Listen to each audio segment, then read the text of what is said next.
जाता है। ये ले बहू, तेरा स्ट्रॉबेरी शेक पीने का मन था ना, मैंने बना दिया है, पी ले। थैंक यू मम्मी जी।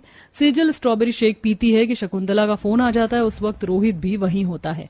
अरे सेजल मेरी बच्ची, कैसी है तू? अमीर घर में शादी की है, एकदम ठीक हूँ, आप बताओ। बेटा वो अगर कुछ दिनों के लिए तुम अपनी बूढ़ी बीमार माँ के पास आ जाती तो मुझे अच्छा लगता। जो भी 30 रुपए थे उसकी दवाई लाई हूँ। डॉक्टर ने बोला लू लग गई है, ठंडक में रहो। लेकिन मेरे घर कूलर एसी कुछ भी नहीं है। दामाद जी को तो बहुत बड़ी कंपनी है, एसी का रोजगार है, तो उनसे यहाँ पर एसी या कूलर लगवा दे तो अच्छा लगता। मेरी तबीयत भी ठीक रहती और मुझे कुछ पैसे भी दे दे जिससे मैं दवाई ले आऊं। तू तो जानती है तेरी छोटी बहन गरीब है, अब उससे मांगूंगी तो वो अपने घर का खर्चा कैसे चलाएगी।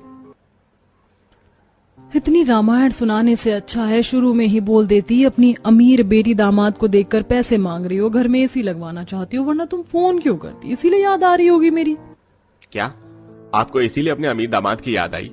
आप गरीब जैसे लोगों को ना यही हाल है, अपने फायदे के लिए ही याद आते हैं। लेकिन मैं अपने बिजनेस को आप पर ऐसे नहीं लुटा सकता, कुछ नहीं मिलेगा मेरे यहाँ से। नहीं दामाद जी, तबीयत खराब है, सच में याद आ रही है। अकेले काम धाम नहीं होता, बीपी कम हो गया, चक्कर भी आ रहे हैं। माँ मेरी तरफ से तुम्हें कोई फूटी कौड़ी नहीं मिलेगी, और मैं इतनी गर्मी में तुम्हारे घर नहीं रह सकती। रखो फोन। फोन करते ही शकुंतला की आंखों में आंसू आ जाते हैं। उसे अपने पड़ोसन की कही बात याद आ जाती है। अगले दिन उसकी हालत खराब थी, पड़ोसन सर पर ठंडे पानी की पट्टी कर रही थी। फिर शकुंतला अपनी गरीब बेटी को फोन करती है। तबीयत की खबर सुनकर बेटी के साथ फौरन दामाद भी पहुंच जाता है। क्या बात है माँ जी, आप और आपकी इतनी तबीयत खराब है, आप इतना लेट बता रही हैं, पहले ही बता देती। हाँ माँ, आपको ऐसे नहीं करना चाहिए था, जरा देखिए खुद को। माँ घर में फ्रिज था, कहाँ चला गया?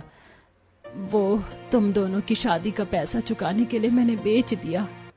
माँ जी आपने क्या हालत कर रखी है, घर में पीने के लिए ठंडा पानी नहीं है, ना कूलर है, ऐसे में तो गर्मी से लू लगेगी ही।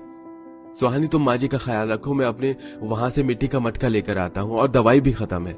रमेश के पास पैसे तो नहीं होते, पर उसके अंदर इतनी खुददारी होती है कि अपने हाथ से सुंदर सा मिट्टी का मटका बनाकर और दवाई लेकर घर ले आता है, और मटके में पानी भरकर कुछ देर बाद दवाई और पानी देता है।